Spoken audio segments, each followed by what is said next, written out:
भारती। सखी सहेली। सुनने वाले सभी सखियों को, हमारे श्रोता भाइयों को दीपा माहेश्वरी का नमस्कार। मंदाकिनी जी, आपको भी बहुत बहुत नमस्कार। बिल्कुल, मेरा भी नमस्कार दीपा जी, आपको भी और सभी सुनने वाली सखियों और हमारे प्रिय सखाओं को। बिल्कुल बहुत खास दिन है। एक तो बाल दिवस है, ये तो है ही, लेकिन उससे पहले एक और खास दिन, पहली दफा हम मंच पर, सखी सहेली मंच पर एक साथ ही प्रोग्राम कर रहे हैं ना।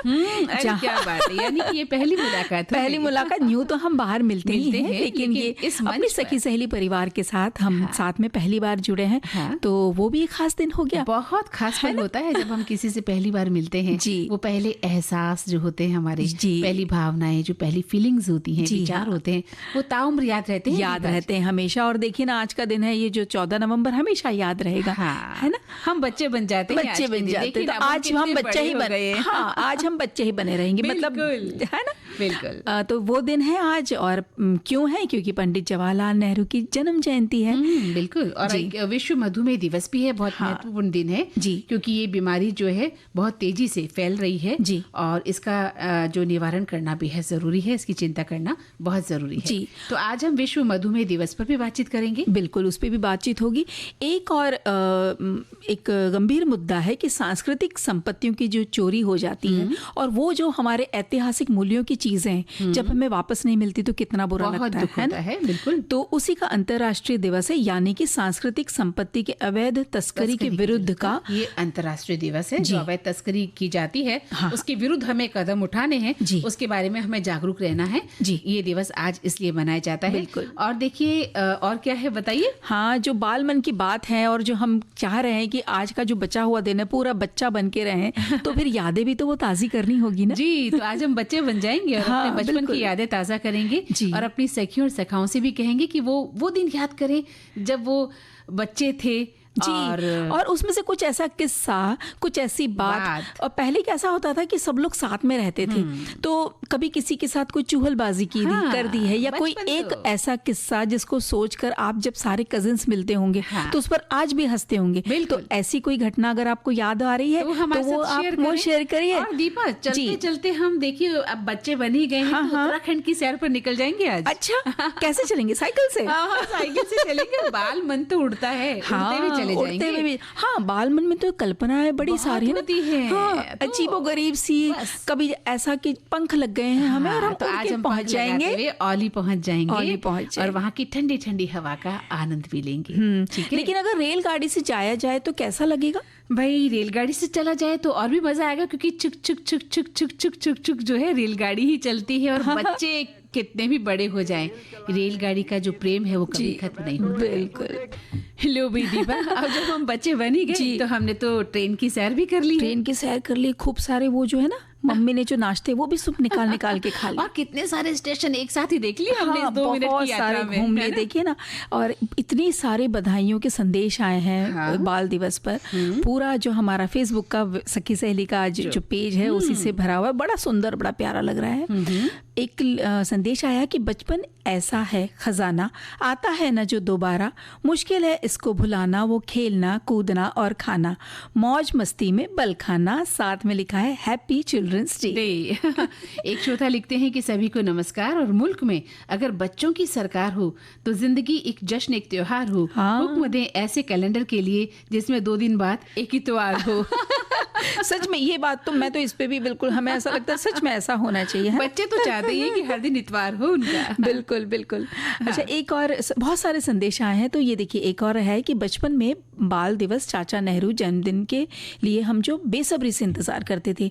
महीना पहले से स्कूल में सांस्कृतिक प्रोग्राम की तैयारी शुरू हो जाती थी। स्कूल में तरह तरह के प्रोग्राम होते थे, बाल गीत, नृत्य, देशभक्ति कहानियों पर आधारित छोटी नाटिका, स्टेज प्रोग्राम किए जाते थे, और प्रोग्राम समापन होने पर मिठाइयाँ, नमकीन के पैकेट मिलते थे। उस पे तो मंदाकिनी जी खास नजर होती थी। बिल्कुल, कि क्या मिलने वाला है, क्या मिलने और वाला। देखिए आज के दिन भी जिन स्कूल में बच्चे पढ़ रहे हैं उन्हें बहुत कुछ मिला होगा। और बच्चे उनको लेकर घर आए हुए, चॉकलेट भी मिली होगी ना, तो बच्चों के लिए वो अमूल्य होती है। भले ही उन्हें घर में कितनी भी चॉकलेट्स दे दी जाए। और एक चीज और है, स्कूल से तो मिली है, अभी घर आकर के भी तोहफे चाहिए। आज तो गिफ्ट चाहिए, बच्चों का हक बनता है ना। जी बिल्कुल। आज का दिन है जी। एक श्रोता लिखते हैं हमारे कि पंडित जवाहरलाल नेहरू की जयंती। भाई आज के दिन प्रतिवर्ष भारत के प्रथम प्रधानमंत्री पंडित नेहरू के जयंती के रूप में मनाया जाता है। वो बालकों के मध्य चाचा नेहरू के रूप में लोकप्रिय रहे। इस दृष्टिकोण से आज बाल दिवस भी उनकी स्मृति में मनाया जाता है जी। अपनी सुरीली धड़कन पर हम सभी आज बच्चों के कार्यक्रम से ही जुड़े हुए हैं और ढेर सारी शुभकामनाएं ही नहीं, अपितु आज के दिन अतिरिक्त भी उन्हीं के लिए अपने जीवन को समर्पित किए हुए हैं। क्या बात, क्योंकि अपने वे दिन अब इस जीवन में नहीं आने वाले। ऐसे में क्यों करना अपनों के ऐसे लोगों को जीवन संवारा जाए।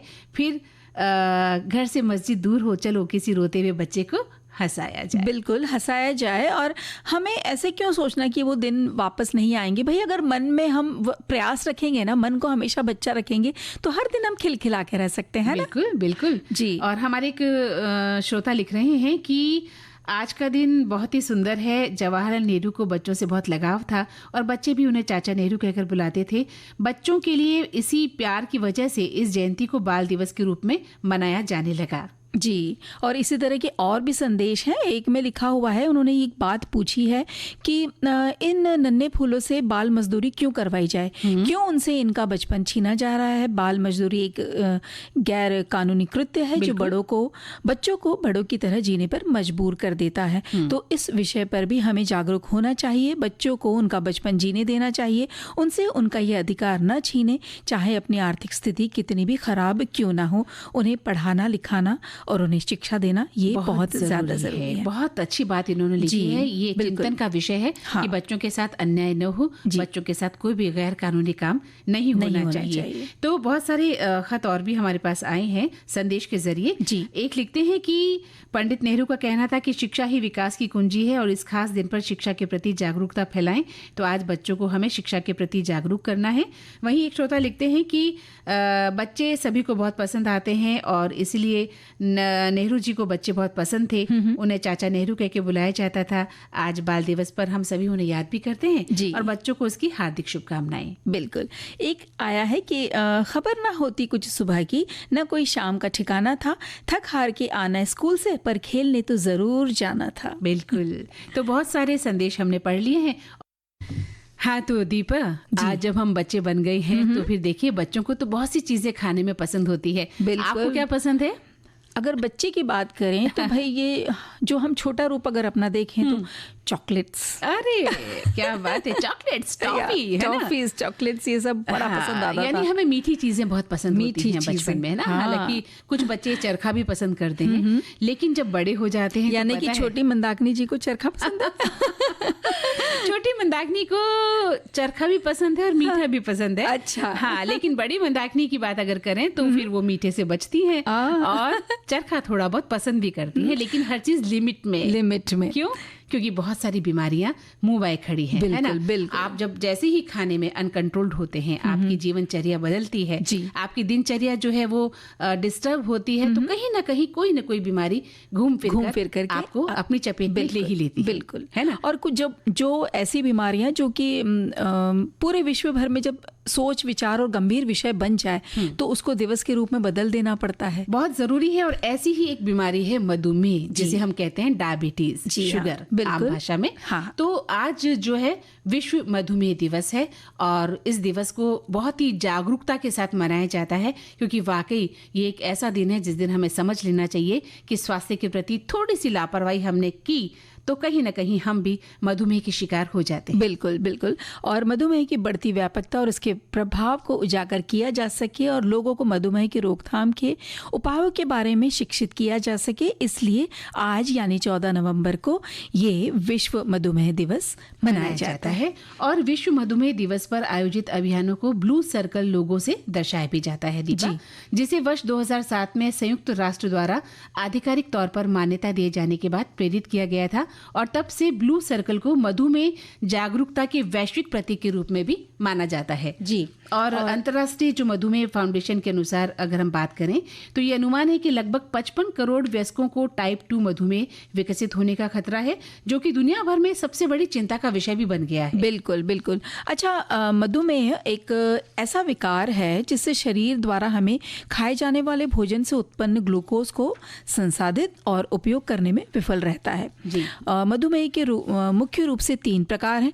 टाइप 1 डायबिटीज़, टाइप 2 डायबिटीज़ और जो प्रेगनेंसी में डायबिटीज़ होती है वो, जिसको हिंदी में कहते हैं गर्भावधि मधुमेह। तो ग्लूकोज शरीर में ऊर्जा का प्रमुख स्रोत है, ये तो सभी जानते हैं कि भाई एनर्जी चाहिए तो ग्लूकोज हमें लेना जरूरी है।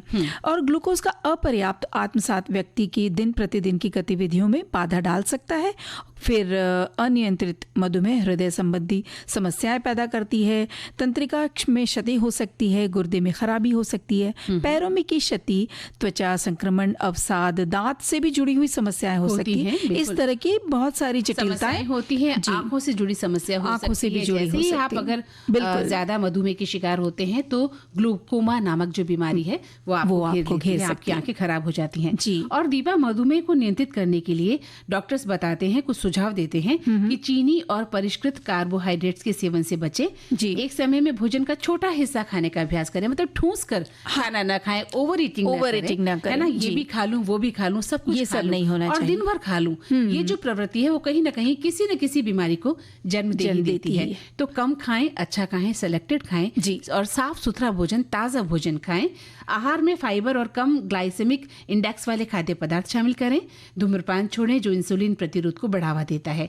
और प्रतिदिन कम से कम 30 मिनट तो नियमित व्यायाम करने की आदत हमें डालनी चाहिए, खासतौर से बहनों को जो घर के काम में व्यस्त रहती हैं और फिर घूमने नहीं जा पाती हैं। उन्हें लगता है सुबह से शाम तक बस घर को संभालना है, और जो हमारे प्रति, जो खुद के प्रति जो ध्यान रखने की जिम्मेदारी वो छूट जाती है, लापरवाह हो जाती है। और इसलिए महिलाओं को आजकल डायबिटीज होने लगा है, कम उम्र में भी होने लगा है। अच्छा, इसमें देखिए, इसमें जो आपने ये बात बताई है ना, तो इसमें बड़े सारे आंकड़े आए हैं। जैसे अंतर्राष्ट्रीय मधुमेह फाउंडेशन ये बताता है कि 2021 में मधुमेह के कारण 60 लाख लोगों की मृत्यु हुई है। अच्छा। पूरे विश्व भर की अगर बात करें, और अनुमान है कि उसी वर्ष 10 में से 1 लोग इस बीमारी के साथ जी रहे हैं। तो अगर 10 हैं कहीं तो किसी एक को डायबिटीज जरूर है। और विशेषज्ञ कहते हैं कि ये संख्या 2030 में बढ़कर 65 करोड़ हो सकती है और 2045 में ये 75 करोड़ तक भी जा सकती है। यानी कि बढ़ रही है बीमारी। कहीं ना कहीं हमारी अनियंत्रित जो जीवन शैली है, रात को देर तक जागना, सुबह देर तक सोए रहना, बिल्कुल, है ना, ये बहुत सारी चीजें हैं। केवल खाना ही नहीं है। हम पूरी जो दिनचर्या अगर देखें वो हमारी डिस्टर्ब है। हम तनाव में रहते हैं, तनाव में जीवन यापन कर रहे हैं। और ये तनाव, देखिए वही बात है, हम लोग कई बार इस बारे में बात भी करते हैं कि तनाव तो सबकी जिंदगी में कहीं ना कहीं कुछ न कुछ चल रहता है। लेकिन जरूरत से ज्यादा जब स्ट्रेस हम ले लेते हैं और बिना खाए पिए काम करते हैं या शराब का सेवन करते हैं, धूम्रपान करते हैं, नशे की लत का शिकार हो जाते हैं, यानी कुल मिलाकर हम ऐसा कुछ करते हैं जो हमारे जीवन के लिए गंभीर खतरा बन ही जाता है। बिल्कुल। और जैसे अब ये बात करें कि गंभीर खतरे की बात, तो हर साल विश्व मधुमेह दिवस में एक थीम ली जाती है और उस थीम पर फिर अलग अलग प्रोग्राम्स, सेमिनार्स, कार्यक्रम किए जाते हैं। तो इस साल का थीम है बाधाओं को तोड़ना, अंतरालों को पाटना। यानी कि लोगों की शारीरिक और मानसिक स्वास्थ्य पर मधुमेह का प्रभाव, इस पर प्रकाश डाला जाए और मधुमेह प्रबंधन के महत्व पर भी जोर दिया जाए और लोगों के जीवन में को गुणवत्ता उसमें कैसे बेहतर हो, इस पर बात हो और कहाँ रोक लग रही है उसको, उस रोक को खोल दिया जाए, है ना। बिल्कुल सही। एक स्वस्थ जीवन की तरफ बढ़े इंसान, और वो जो पार्ट है वो कम हो करके खत्म हो जाए। लेकिन एक बात और मैं यहाँ कहना चाहती हूँ दीपा, हम बात कर रहे हैं पुरुषों की, स्त्रियों की, कि मधुमेह का शिकार हो जाते हैं। आपने देखा है, सुना है, पढ़ा है कि बच्चे भी इस बीमारी का शिकार हो जाते हैं। बिल्कुल। तो छोटे छोटे बच्चे, आप देखिए, वो मधुमेह का शिकार होते हैं और उनकी जिंदगी कैसी बन जाती है, ये मैंने खुद अपनी आंखों से देखा है। छोटे छोटे बच्चों को जो कि मधुमेह का शिकार थे, तो अपने अपने बच्चों को भी इस बीमारी से आपको बचाना है। उनकी जीवनचर्या का ध्यान रखना है, दिनचर्या का, उनके खान पान का। अगर वो किसी कारण से शुगर का शिकार हो गए हैं, डायबिटीज का शिकार हो गए हैं, तो समय रहते डॉक्टर को दिखाना है, अपने बच्चों का इलाज करवाना है, ताकि पूरी जिंदगी वो खुशहाल जिंदगी जी पाए, है ना। तो आज का जो दिन है वो खास इसलिए है कि आज के दिन हमें फिर से जागरूक होना है, तो प्रतिबद्ध होना है कि हम अपने आप को नियंत्रित करेंगे खाने के प्रति और अन्य चीजों के प्रति, साथ में थोड़ा सा एक्सरसाइज किसी भी तरीके के किसी भी रूप में जो आपको पसंद है वो करिए। और नहीं किया है तो आज से ही शुरू कर दीजिए। अभी से शुरू कर दीजिए, क्या दिक्कत है। चलिए। और सबसे बड़ी बात ये कि खुशहाल जिंदगी आपको जीनी है। खुश रहिए, हंसते रहिए, मुस्कुराते रहिए, और हाँ, मीठी मीठी बातें तो करते रहिए। हाँ, लेकिन थोड़ा सा मीठा खा सकते हैं। मीठी मीठी बातों से बचना भी पड़ता है दीपा, है ना। तो भाई दीपा, बहुत ज़्यादा मीठा खा लिया हमने। तो फिर उसकी रोकथाम और निदान की भी बात करनी होगी। तो संदेश आया है, हमारी एक श्रोता ने लिख भेजा है कि इसके निदान के लिए आप रक्त शर्करा परीक्षण करवाएं, मूत्र परीक्षण होना चाहिए और ग्लूकोज टॉलरेंस टेस्ट, ये 3 होते हैं। फिर इसका उपचार है कि आप इंसुलिन थेरेपी ले सकते हैं। दवाएं तो डॉक्टर हमें प्रिस्क्राइब करते ही हैं। आहार परिवर्तन, जैसे हमने बात की कि हमें भोजन पर बहुत ध्यान रखना होगा, व्यायाम और तनाव प्रबंधन। तो ये भी हमने अभी कुछ वक्त पहले ही ये बात करी कि भाई हम स्ट्रेस फ्री लाइफ जीना बहुत ज़रूरी है।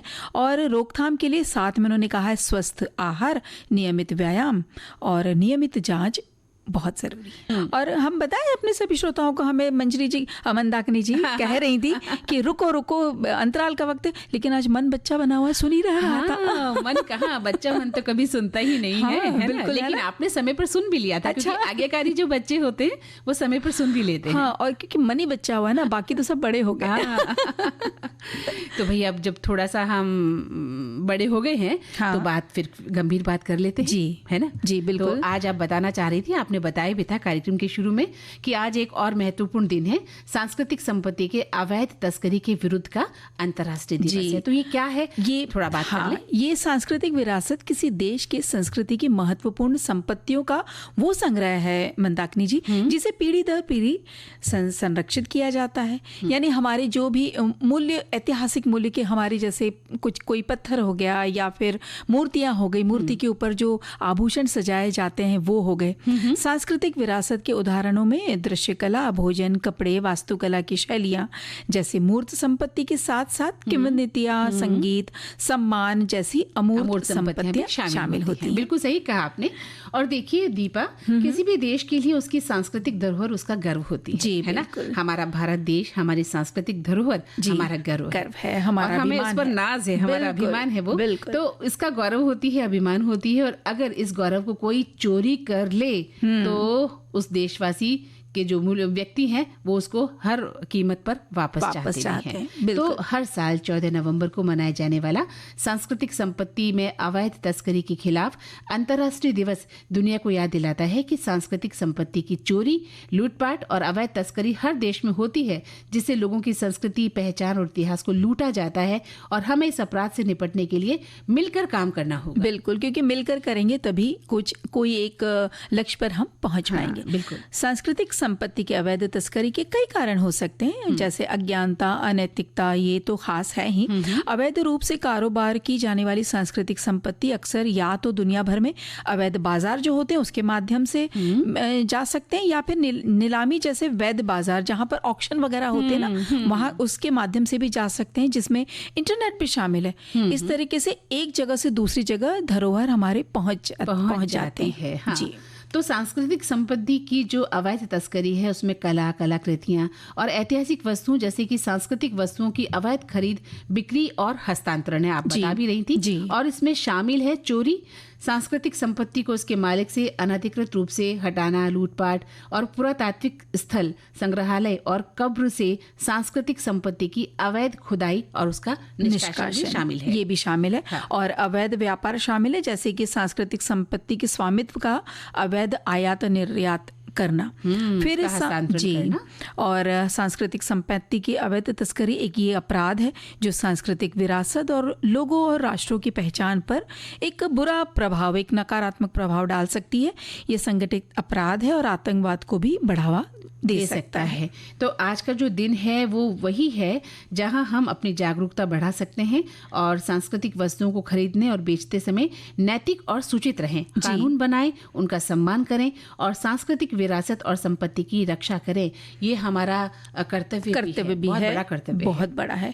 और जैसे ये आज का दिन ये आयोजित किया जाता है, यूनेस्को ने 1970 के कन्वेंशन में सांस्कृतिक संपत्ति के अवैध तस्करी से लड़ने में मदद करने के लिए ये कानूनी उपकरण भी विकसित किए थे। 1970 से ये होते चला आ रहा है जी। और अपने ही देश में इस तरह की घटनाओं की अगर बात करें तो देश की सांस्कृतिक धरोहर पर लूट की घटनाएं सदियों से होती रही हैं जी। विदेशी आक्रमणकारियों ने हमारे देश के खजाने को लूटा, जिसमें अमूल्य कलाकृतियां थी और बहुत सारी ऐसी वस्तुएं थी, स्मारक थे, नष्ट हो गए। और अगर यूनेस्को की बात करें तो यूनेस्को के मुताबिक भारत से करीब 50,000 कलाकृतियां चुराई जा चुकी हैं और ये कलाकृतियां अब विदेशों के संग्रहालयों और निजी संग्रहों में भी मौजूद है जी। लेकिन गत कुछ वर्षों से ये वापस भी आ रहे हैं, घर वापसी भी हो रही है। बात ये है जी। तो उस उद्देश्य को पूरा करते हुए कई पुरातत्व महत्व वाले लगभग 300 से भी ज्यादा मूर्तियां हमारे देश में वापस मिली हैं, जैसे कि 10वीं ईस्वी और 12वीं ईस्वी शताब्दी की बलुआ पत्थर की अप्सरा, फिर 3री 4थी शताब्दी ईस्वी की पूर्वी भारत की टेराकोटा फूलदान और पहली शताब्दी की दक्षिण भारतीय पत्थर की मूर्ति। ये कुछ ऐसे उदाहरण है जो कि ये इस तरह की कलाकृतियां हमारे देश को वापस मिली हैं। तो एक सुख की सांस हम लेते हैं जी। तो भाई दीपा, जब हम गंभीर हो ही गए हैं तो एक और गंभीर बात हम अपनी सखियों और सखाओं से बांट लेना चाहते हैं। जी बिल्कुल बांटिए। देखिए, हम में से बहुत लोग जो है फिल्में देखना पसंद करते हैं, है ना, और न सिर्फ राष्ट्रीय अंतर्राष्ट्रीय फिल्में भी देखना पसंद करते हैं। और इसीलिए अंतर्राष्ट्रीय जो है फिल्म फेस्टिवल आयोजित भी किए जाते हैं, है ना, हमारे देश में ही नहीं विदेशों में भी किए जाते हैं। लेकिन इस बार हम बात कर रहे हैं अपने भारत की। तो भारत का अंतर्राष्ट्रीय फिल्म महोत्सव इफी 2024 गोवा में 22 से 28 नवंबर तक आयोजित किया जा रहा है। जी, और ये 20 से 28 नवंबर, ये जो है 20 से 28 नवंबर तक आयोजित किया जा रहा है। और ये महोत्सव अपने 55वें संस्करण में प्रवेश कर रहा है और इस बार भी ये विश्व भर के सिनेमा प्रेमियों और फिल्म निर्माताओं के लिए एक महत्वपूर्ण मंच साबित होता जा रहा है। जी, इस वर्ष महोत्सव की थीम युवा फिल्म निर्माता और जो निर्देशक है वो है, जिसमें उभरते हुए प्रतिभाशाली फिल्म निर्माताओं पर विशेष ध्यान दिया जाएगा। खास तौर पर महिलाओं पर केंद्रित होंगी ऐसी फिल्में और 81 देशों में से 80 देशों से 180 से अधिक फिल्मों का प्रदर्शन इसमें किया जाएगा, जिसमें भारतीय सिनेमा के महानायक राज कपूर और मोहम्मद रफ़ी को शताब्दी वर्षगांठ भी उनकी मनाई जाएगी। बहुत ही खुशनुमा और गर्व का विषय है, क्योंकि 20 से 28 नवंबर के बीच ये जो महोत्सव है मनाया जा रहा है और 81 देशों से 180 से अधिक फिल्मों का प्रदर्शन इस फेस्टिवल में होगा जी। और सबसे बड़ी बात कि इफी 2024 में कई नई श्रेणियों को भी जोड़ा गया है, जिनमें से एक है सर्वश्रेष्ठ नवोदित भारतीय फिल्म का पुरस्कार, जो नए फिल्म निर्माताओं को प्रोत्साहित करने के लिए स्थापित किया गया है जी।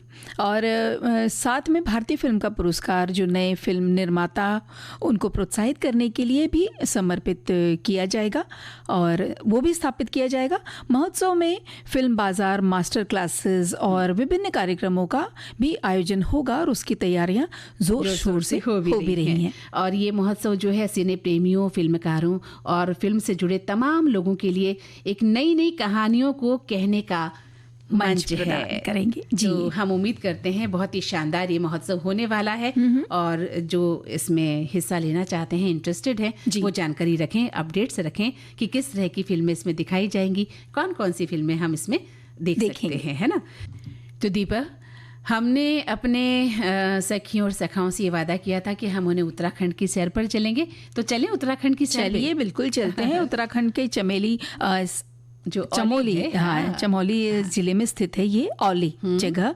और ये कहते हैं कि प्रसिद्ध है स्काइंग डेस्टिनेशन के लिए, है ना, स्कीइंग के लिए बहुत प्रसिद्ध है। और लंबे समय से टूरिस्ट और एडवेंचर जो पसंद करते हैं, जिनको बहुत ऐसा लगता है कि नहीं जाके बैठेंगे नहीं, कुछ तो करेंगे हम, रोमांचक, जज्बाती और रोमांचक कुछ ऐसा काम करेंगे, तो उन लोगों के लिए बहुत ही ज्यादा आकर्षित करने वाली ये जगह है। हाँ, लेकिन साथ ही दीपा, स्कीइंग करने के अलावा भी यहाँ पर नंदा देवी और माना पर्वत और कामत जैसे पर्वत श्रृंखलाओं को भी आप देख सकते हैं। मान लीजिए आपकी हिम्मत नहीं है कि आप इस तरह की उड़ान भरें या कहीं एडवेंचर करें, तो आप जाकर देख भी सकते हैं। और इतनी खूबसूरत जगह है, वहां पर बैठकर उनका आनंद भी लिया जा सकता है। तो मतलब दोनों बातें हो गई, रोमांच भी कर सकते हैं और आराम भी कर सकते हैं। बिल्कुल। भाई मंदाकिनी जी को आराम पसंद है, हमें लगता है कहीं घूमने भागेंगे, बाहर निकलेंगे, बैठेंगे, तो दोनों तरह का काम हो सकता है।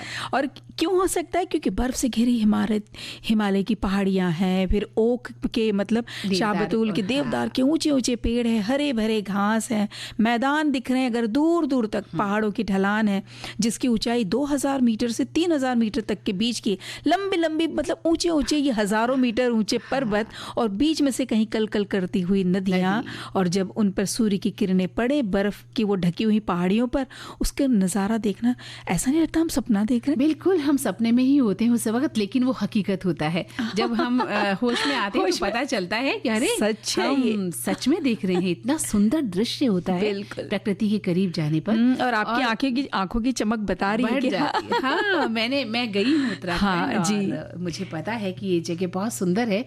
और सबसे बड़ी बात है कि यहाँ से चारों ओर की खूबसूरत पहाड़ियों और जंगल का नजारा भी आप ले सकते हैं। अगर आप गाड़ी से जा रहे हैं तो जोशीमठ पहुंचने से तकरीबन आधा किलोमीटर पहले एक सड़क दाईं ओर ओली के लिए निकल जाती है। अच्छा, ठीक है। और जिस पर लगातार घुमावदार चढ़ाई में जंगल से गुजरते हुए तकरीबन 16 किलोमीटर चलने के बाद आप औली पहुंचते हैं। और घुमावदार पहाड़ियों से जाने पर आपको 40 मिनट लग सकते हैं।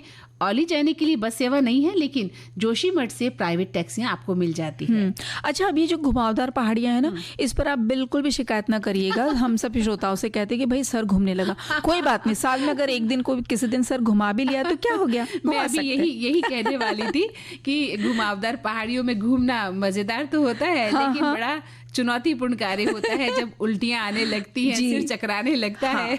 हम कहते हैं थोड़ा सा कभी ऊंच नीच हो जाए ना, थोड़ी सी मतलब सुरक्षित ऊंच नीच अगर हो जाए तो कोई दिक्कत नहीं। इसके लिए भी आप अपने आप को तैयार रख सकते हैं, मजबूत दिल से जाएं और खान पान का ध्यान रखें जाते समय, तो ऐसा कुछ। अच्छा, उसके वो वहाँ पे पहुँचने के लिए रोप वे का भी बड़ा बढ़िया सा इंतजाम है। इसकी जो स्पीड है देश के बाकी रोप वे से सबसे ज्यादा है, और देवदार के घने जंगलों से होते हुए ढलानों के ऊपरी छोर तक पहुंच जाता है। फिर ऊंचाई के कारण ऐसा लगता है मानो बादल के बीच में आप उड़ रहे हैं। देखो कितना अच्छा लगेगा ना श्रोताओं कि आप मतलब बर्फ के बीच में से निकल रहे हैं, ठंडा ठंडा लग रहा है, इतने गर्म कपड़े पहने लेकिन फिर भी ठंडी सी लग रही है, नाक लाल हो रही है, गाल बिल्कुल सुर्ख गुलाबी हो रहे हैं। तो कितना सुंदर अनुभव है। बहुत सुंदर अनुभव है। तो कोशिश करें हमारे सखा और सहेली कि जाएं और बताएं अपने उनका क्या रहा, कैसा रहा उनकी यात्रा, अनुभव बताएं, हमसे शेयर करें कभी किसी कार्यक्रम में, तो हमें भी अच्छा लगेगा। बचपन की बहुत सारी यादें खट्टी मीठी रहती हैं, लेकिन यहाँ पर एक अलग तरह का अनुभव हमारी एक सखी ने लिख भेजा है। लेकिन सेगमेंट नहीं बताया आपने। ये वो दिन याद करो में हम थोड़ा वक्त है हमारे पास जी, और हमारे श्रोता की एक टिप्पणी हम इसमें शामिल करेंगे। तो ये जो टिप्पणी है ये कुछ अलग तरीके से है, अलग नहीं है लेकिन इनकी जो समस्या है वो बता रही है कि बचपन को याद करना बहुत मुश्किल है, लेकिन मेरा बचपन एक आम परिवार में बीता। मैं ब्लाइंड लड़की भी हूँ और साथ में चल भी नहीं पाती, तो मुझे पालने के लिए मेरे माता ने काफ़ी संघर्ष किया। शैतानियाँ तो इतनी नहीं की, लेकिन फिर भी मुझे पढ़ना लिखना, ऐसे बच्चों को पालना काफ़ी मुश्किल हो जाता है क्योंकि मेरे परिवार के लिए। लेकिन मेरे परिवार ने फिर भी हिम्मत नहीं आ रही और मैं भी कोई काम शैतान्य नहीं मतलब अच्छे तरीके से नहीं कर पाती हूँ। एक बार मैंने फ़ोन पानी में गिरा दिया था क्योंकि मुझे नया फ़ोन चाहिए था, और बाद में मुझे इस चीज़ पर काफ़ी पछतावा भी हुआ। चलिए, आपने अपने आप को समझा और ठीक किया। कोई बात नहीं, आप आम बच्चों की तरह शैतानी नहीं कर पाई जी। तो दीपा, अब तो कार्यक्रम का समय समाप्त हो चला है।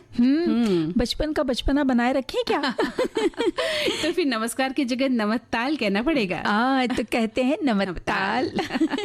मंदाकिनी जोशी की तरफ से और दीपा माहेश्वर की तरफ से। सखी सहेली कार्यक्रम की प्रस्तुतकर्ता थी अनुश्री पाठक।